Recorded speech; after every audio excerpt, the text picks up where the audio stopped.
Back in 2020, when the lockdowns first happened and we were all Zooming with family and friends and work, in addition to researching being a nomad, to pass the time, I would go to the little libraries that were scattered throughout the neighborhood I lived in at the time. I've always been fascinated by walking as a mode of transportation and exploration. Of course, there are sanctioned and curated hikes like Pacific Crest Trail, Appalachian Trail, the Camino, and the folks like Peace Pilgrim, who for 28 years walked across the US and Canada just because she felt called to do so. One day, in a little library, I found this title, Steps Out of Time, One Woman's Journey on the Camino.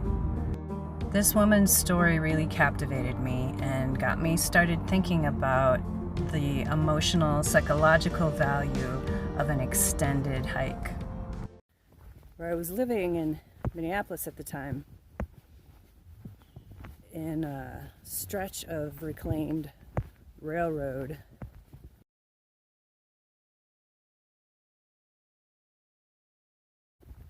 track, there was a 50-mile stretch that I thought, oh, I'm probably never going to be flying to Spain or walking the Pacific Crest Trail or the Appalachian Trail or any of the other trails. How could I create this experience for myself? I could do that on that strip. But I could never figure out, even like using a stroller, like some woman took her toddler with her on the Camino, the entire length in a stroller. How would I camp and get my stuff and be inobtrusive on that railroad stretch? Of course, I read Wild and watched the movie several times. Have the book with me, actually. I found myself doing some dispersed camping at Lassen Volcanic National Park for 5 days. I noticed the Pacific Crest Trail showing up less than a mile from my campsite. I just happened to be in the section, rereading the book, where Cheryl has to bypass this section of the trail because there are 17 feet of snow covering it. So, here I am. No, really, here I am, with no forethought whatsoever, on the Pacific Crest Trail, carrying the book with me. Cheryl, you couldn't hike that section of it because of the 17 feet of snow. I'm going to do some of it for you. So I have a boondocking spot and dispersed camping in the forest.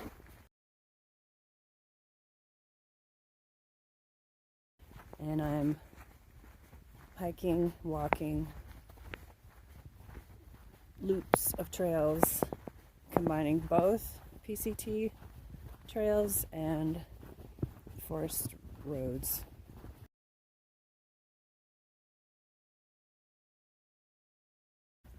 So I can come back to my campsite at night like I would at one of the Camino hostels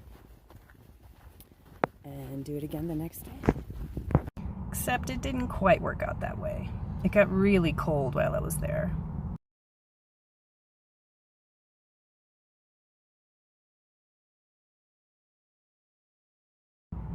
And I ended up hiking 0.01% of the Pacific Crest Trail. But that's okay. I enjoyed every second of it.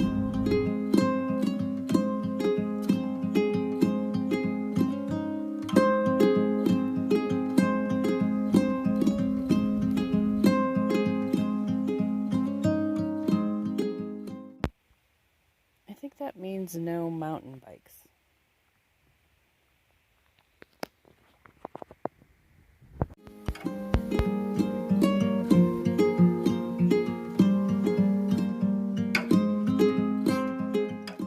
Some of the nomad experience in and of itself is like that, when you're alone for long periods of time.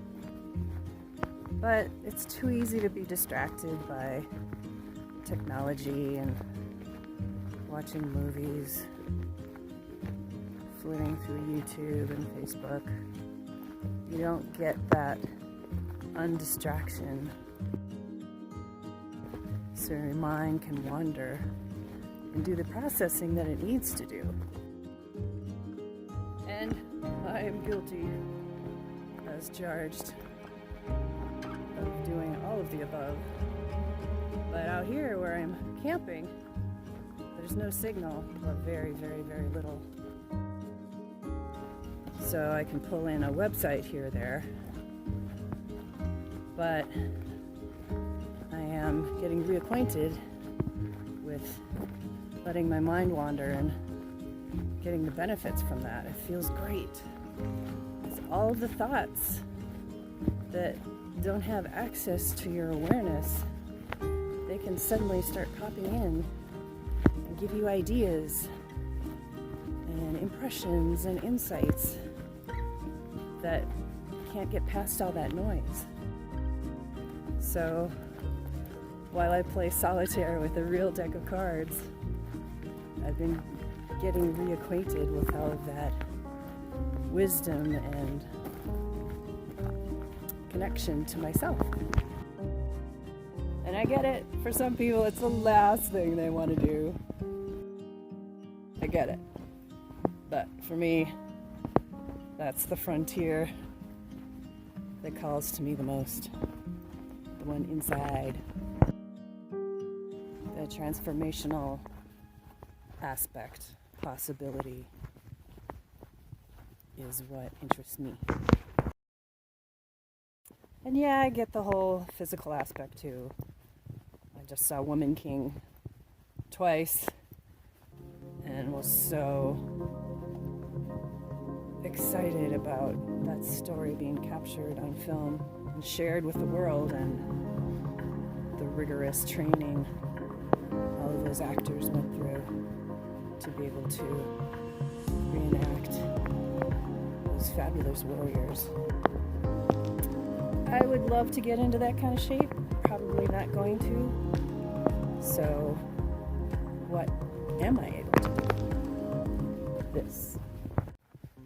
When there's no distraction about food prep, shopping, eating, thinking about it. Not that you wouldn't think about it out on the trail, but there's not the usual distractions to keep you from confronting yourself. It's that saying, wherever you go, there you are.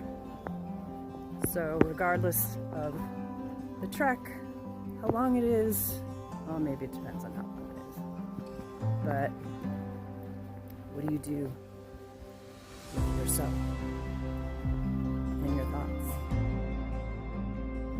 Some of that information, the most difficult part, is sitting with the emotions and the feelings that come up and letting them finish. I would imagine that being so difficult, that's why a lot of hikers don't finish a trail. In addition to the physicality of it, not being able to just sit with those emotions makes them turn back. And I get it, it's not an easy thing to do. But if you've practiced for a while and you get experience getting to the other side of those emotions not killing you and the world not ending, and you get a taste of what it feels like on the other side, that's freedom.